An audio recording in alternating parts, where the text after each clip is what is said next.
Hey guys, Jason here, welcome back to Donut Films. Today I'm going to be reviewing Child's Play 2 from 1990. This came out 2 years after the first one that came out in 1988. It's written by Don Mancini again this time. I think it's just written by him, I don't think anyone helped him. It's not directed by Tom Holland, it's actually directed by John Lafia. I've never heard of him. And Google actually says that he is dead. Anyway, this movie is often regarded as the best out of the franchise. It's everyone's favorite, and I can understand that. I can see why people say this is their favorite and this is the best. Technically, it is the best, but it's actually not my favorite movie. Guess down in the comments what my favorite is, and we'll see if you guess it right. So the movie opens up where it left off. It's the burnt head of Chucky from the last movie. Remember the last movie? He got burnt alive and then shot to pieces. Basically, we're seeing some people put him back together, which is really satisfying to watch. The Child's Play franchise is known for having really satisfying openings, like in this movie and in number 3, when like all the plastic's going everywhere and it's forming his body again. Even in Bride of Chucky, when she's like stitching him back together, that's satisfying. And maybe even Seed of Chucky, if you really want to go that far. But yeah, this is a very satisfying opening to watch. It's probably the most satisfying scene in cinema history. It really reminds me of the Toy Story 2 when Woody's being put back together. You know, we all know the scene I'm talking about. Anyway, we find out the reason they're putting him back together is the owner of the Good Guy Doll Factory, Sullivan, Mr. Sullivan his name is he's trying to prove that there's nothing wrong with the doll and the boy is lying. Basically, they explain that in the court case, Mike Norris lied and he said the doll was actually not alive, and so did his friend. So then Andy's mum got put into psychiatric care. And so did Andy. Andy went to foster care, so now Andy doesn't have a mum, and his mum is locked up. So, way to go, Mike. Now she's not in the movie. I'm pretty sure originally Mike and Andy's mum were supposed to be in the movie, but I don't know, I guess the script was changed, which is really disappointing. I kind of wanted to see her again. She was actually a very good part of that movie, but anyway. As they're putting Chucky back together, they start putting in the eyes. And I guess since the eyes are like the window to your soul, it kind of like does a soul voodoo thing, and then everything goes electrical, and then the person who's putting them together dies. I don't know, it's stuck! We cut to Andy, who is played by Alex Vincent again. I think him and Brad Dourif are like the only people who are like returning from the last movie. He's doing a pretty good job this time. I think he was 8 years old when he was making this movie, and yeah, he's better than he is now. Like his acting when he was 9 years old is better than when he was 40. We also see Chucky's first kill of the movie, where he suffocates this dude with like a plastic bag, which is like, yeah, he's called the Lakeshore Strangler. He didn't really strangle anyone in the last movie, so Chucky finds out where Andy is, and he starts going to the foster home where he's staying at. He's staying with the Simpsons. No, not the Simpsons cartoon. It's Phil Simpson and Joanne Simpson. I think that's their names. But we also get introduced to Kyle, played by Christina Lee. I don't really know her name. She's basically Andy's foster sister, and yeah, I really like their relationship in this movie. It's something we don't really see in later movies, which is kind of disappointing. But you know, it's a horror movie. It's a horror franchise. We don't really see that many characters return. But I actually really did like their relationship in this movie. Their like brother and sister bond they have. We also get introduced to another fan favorite character of the franchise, which isn't really a character, Tommy, the other doll that's in the house. Chucky swaps places with him. Basically, he destroys him with like a statue, and then buries him in the backyard to like swap places. We get a really good scene of Andy and Kyle bonding while they're doing laundry, and Andy smokes a cigarette for some reason. But even though Andy and Kyle are getting along, the parents aren't. The parents do not really like Andy that much. They think, oh, he's never gonna get over Chucky. It's just gonna be a phobia of his. So Andy's like, all right, I'll fucking prove those cunts wrong. And he goes up to Chucky the doll, and there's a very funny scene of Chucky going like, "Hi, I'm oh fuck, what's my name? I forgot. Hi, I'm Tommy." Later that night, Chucky comes into Andy's room and ties him up and he puts a sock in his mouth, and he says, all right, let's play hide the soul. And he does the Ade Dewey Dembala thing, but obviously it's not even halfway through the movie yet. So Kyle accidentally climbs in through Andy's window instead of her window. Like, are you a fucking idiot? Like, you've been living in that house for 3 weeks. How do you not know which window is yours? But basically, he's interrupted, and then Phil throws Chucky into the basement, and he says, all right, he's dead. I killed him. You really think that's gonna kill Chucky, just throwing him into the basement? Chucky does get a blood nose though, and we find out he's turning human. He actually gets a blood nose a lot through this movie. You'll see why at the end. It's actually a pretty good plot twist. The next day, Andy goes to school and he catches the bus. And while he's on the bus, there's this one really angry, like aggressive kid who just pushes him for no reason. It's like he didn't even do anything. All he did was walk to the back of the bus. Anyway, so Chucky follows Andy to school and he finds one of like Andy's worksheets and he scribbles on it "fuck you bitch" to one of the teachers.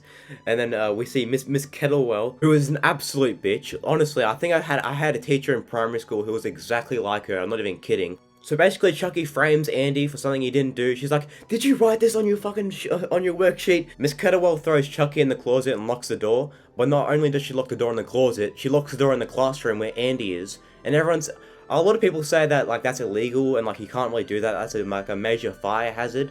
But guess what? Something very similar happened to me in real life once in primary school. People think Miss Kettlewell was a bitch in this movie and like no teacher would do that, but it's true. Some teachers are just fucked in the head and like mentally retarded and don't know how to teach kids. And this movie does like a really good job of showing that, I think. But luckily this teacher does die a very painful death, which is like, I kind of wish that happened to my principal. Sadly, that didn't happen. It only happens in the movie. Phil and Joanne get into another argument, and they're thinking about sending Andy back to like the foster care, which is like it's pretty reasonable. This kid's kind of ruining your life right now.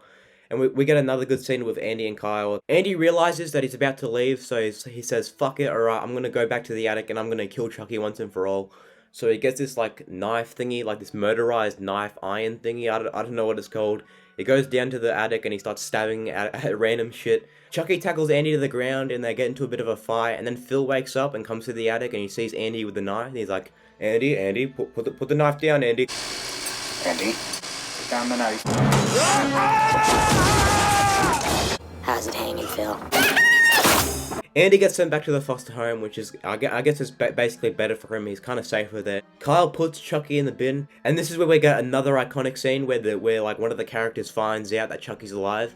It's not as iconic as the first movie where they find out that like there's batteries included and stuff.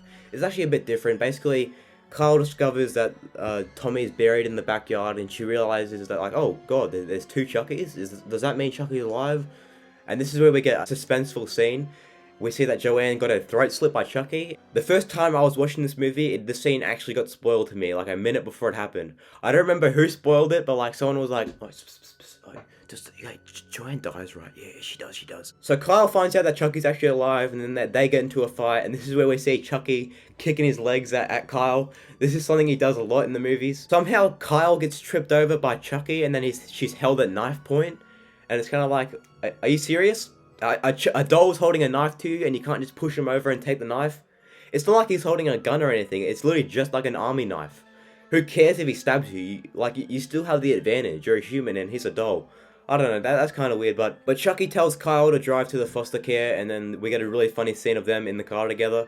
Eventually Chucky and Kyle do make it to the foster care place, and this is where we get Chucky's first ever knife kill. And it only happens in the third act of the second movie, so there we go. You know Chucky, the killer doll with the knife? Yeah, he gets his first knife kill in the third act of the second movie. Doesn't that sound crazy saying that out loud? Yeah, it blew my mind the first time I heard that. And then this is where we get the final battle of the movie, and this is one of the best final battles of any horror slasher movie there is. It's the best out of the entire franchise. The location for this final battle is in the Good Guy Doll Factory, and it's literally the best possible location you could have the final battle for a Chucky movie be. So Andy gets knocked out by Chucky, and then he starts doing the chant. And the first time I watched this, I wasn't sure if Chucky was actually going to win here, because it seemed like he was actually going to win, but basically he finishes the chant, he actually finishes it, and then we realize Chucky has spent too much time in the body, therefore the chant cannot work. And the first time I saw that scene, my jaw was to the floor. I was like, oh my god, that was one of the best plot twists in horror history. Chucky, realizing that he's going to be a doll for the rest of his life, gets so angry, he says, fuck it, alright, I'm just going to kill Andy and Kyle. There's no point of me even trying to capture him, I'm just going to fucking kill him. And then this is where he starts chasing Kyle and Andy. And now this is where the real fun starts, because they start climbing up this conveyor belt thingy. Chucky gets his hand stuck, and then he has to tear his hand off, and then he has a knife hand, which is really cool. I hate kids. Then Chucky slits the throat of a worker and he falls into like one of the eyeball machines, and the eyeballs go into his eyes. And then there's that really iconic shot of the doll eyes inside the dude's eyes, and it's like, wow, that's really stuck with me. I'm pretty sure that was the first thing I ever saw before I actually watched it. I remember just as I was about to watch it, someone showed me a picture of that. I was like, oh, wow, this movie is going to get pretty gory, because last movie, we didn't really see Chucky at all. It was hidden in the darkness, and it was actually a PG-13 movie, so there wasn't any gore. This movie does a really good job of showing a lot of Chucky, but he's not like overstaying his welcome. He's actually in this movie a lot, but like the main character of this movie is Andy. So I think they did a really good job with like the pacing of like when we see Chucky and when we don't.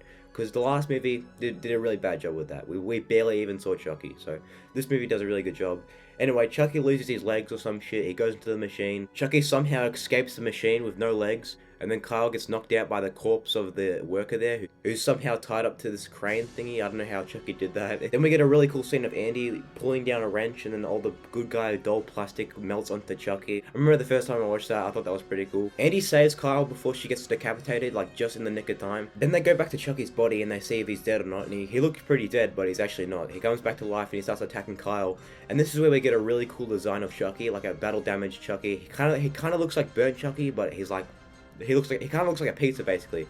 Kyle puts an air hose into his mouth, and then all the air starts inflating into his head. He keeps getting bigger and bigger and bigger. And the first time I watched this, I was like, "Yep, he's gonna explode. He's gonna explode. He's gonna explode." And then he explodes, and then he dies apparently.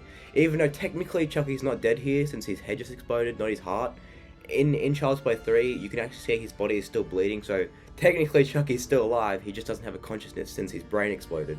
But yeah, his body is still alive. So then Kyle and Andy leave the factory, ending the movie. Alright guys, thank you so much for watching my review of Child's Play 2. Comment down below if you enjoyed it. Cause I certainly did not, I did not enjoy reviewing this movie. I did enjoy watching it, but just filming this entire video was just a fucking nightmare. I don't know if you can tell, but I've been mumbling up my words. I've been like stuttering every second. My voice is just, I've been screaming my ass off because I've been so angry. And yeah, it just wasn't fun. This wasn't a fun video to make. I'm really sorry. I don't know if I'm even gonna try and review Child's Play 3 just because of how fucking hard it was to do this video. Yeah, whatever. Okay, Chucky, do you have anything to say before I end the video? Peekaboo!